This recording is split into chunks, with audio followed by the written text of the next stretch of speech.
आपको याद होगा, उसे मैंने रेखांकित किया है। आदमी का जीवन दो बातों से प्रभावित होता है, एक वंशानुक्रम, दूसरा वातावरण। आदमी जिस वातावरण में रहता है उसका वह आदी हो जाता है। कलकत्ता में मदर टेरेसा ने उन बच्चों को अपने अनाथ आश्रम में विश्राम के लिए जगह दी जो पत्थरों पर सोते थे।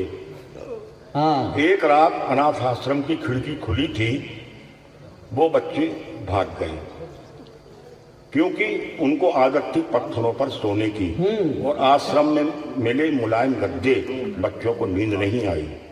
मित्रों, हम कभी लोग इतनी रेल यात्रा करते हैं, इतनी यात्रा करते हैं कि हमारा जीवन रेलमय हो चुका है। एक नई बीमारी हम लोगों में आ गई है, जो मेरे लिए रेलवे मीनिया है और मेरी पत्नी के लिए रेलवे फोबिया है।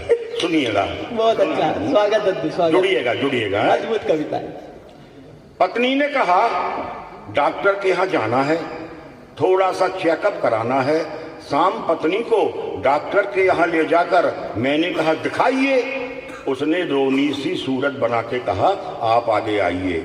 मेरा तो बहाना था, दरअसल आपको दिखाना था। डॉक्टर साहब ये कभी सम्मेलनों में बाहर जाते हैं, सप्ताह में 2 दिन के लिए घर आते हैं, महीने में 20 दिन बाहर रहते हैं, लगातार रेल यात्रा के वातावरण को सहते हैं। इस बार घर आते ही कमाल किया, 4 फीट चौड़े पलंग को काटकर 2 फीट का कर दिया। 4 फीट 2 फीट पलंग को काटकर 2 फीट का कर दिया। शाम अटैची से सांकल बांधकर ताला लगाते हैं, तकिए में हवा भरते हैं, चप्पलें सरहाने रखते हैं। कमरे का ट्यूबलाइट अलग किया, उसकी जगह 0 वाट का बल्ब लगा दिया। टेप रिकॉर्डर से अनूप जलोटा का कैसेट निकाल, रेलवे अनाउंसमेंट, गाड़ी चलने की ध्वनि, घंटी की घनाहट और गरम चाय समोसा की कर्कश आवाज का कैसेट लगाते हैं। मूंगफली के छिलके और बीड़ी सिगरेट के टुकड़े पलंग के चारों ओर फैलाते हैं। मैं तो रात भर जागती हूँ और ये आराम से सो जाती हैं। पता नहीं कैसी जिंदगी जीते हैं। कप में चाय दो तो कुल्हड़ में पीते हैं। एक रात मेहमान आए तो मैंने इन्हें जगाया। इन्होंने करवट बदली और मेरे हाथ में रेलवे टिकट और 50 रुपए का नोट थमाया।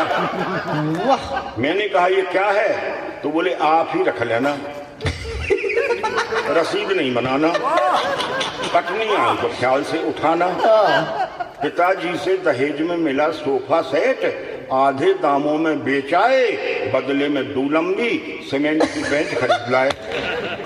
बेडरूम में लगी पेंटिंग्स को अलग किया, उनकी जगह भारतीय रेल आपकी संपत्ति है, जंजीर खींचना अपराध है लिखवा दिया। एक रात इनके पास आकर बैठी, इन्होंने पांव मोड़े और कहा, आराम से बैठिए। डॉक्टर साहब बताने में शर्म आती है, लेकिन इलाज कराने में शर्म कैसी? अब आपसे क्या छिपाना है? इन्होंने मुझसे पूछा, बहन जी आपको कहाँ जाना है?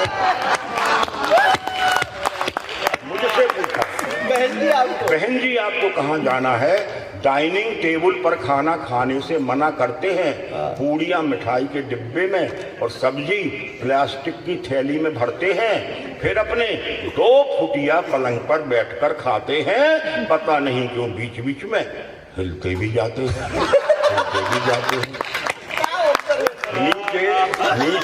नीचे खाली डिब्बा फेंककर सोते हैं।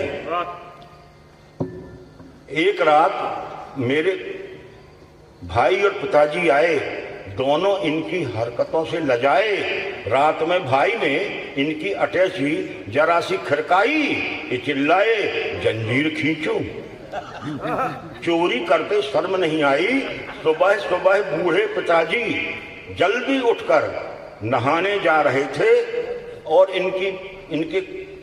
इनके कमरे की खिड़की वाली बालकनी के पास से जा रहे थे। उन्होंने खिड़की से हाथ डालकर इन्हें जगाया। इन्होंने गुस्से में कहा, इस तरह मत जगाओ, यहाँ कुछ नहीं मिलेगा, माफ करो बाबा, आगे जाओ। आगे जाओ। अद्भुत। पिताजी आगे गए तो उन्हें वापस बुलाया, उनके हाथ में अठन्नी दी और पूछा कौन सा स्टेशन आया।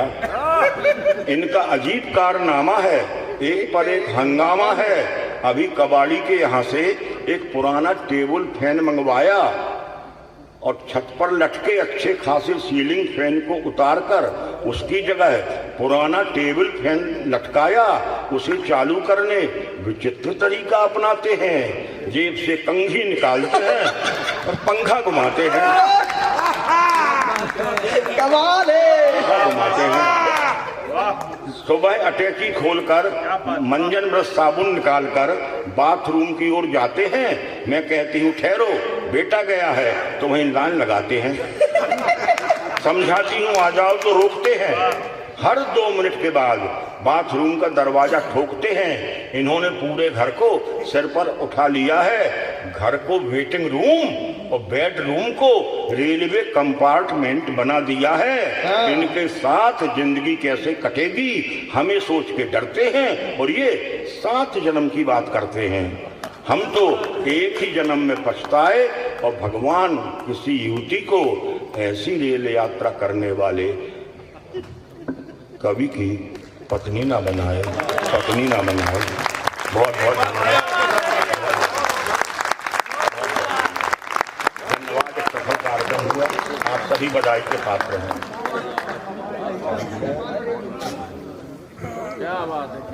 एक बार दद्दू के अच्छे स्वास्थ्य के लिए और वाकई में अगर आपको अच्छा लगा है तो दोनों हाथ ऊपर करके जोरदार तालियां बजाइए और इन तालियों को और बड़ा इसलिए कर दीजिए अगर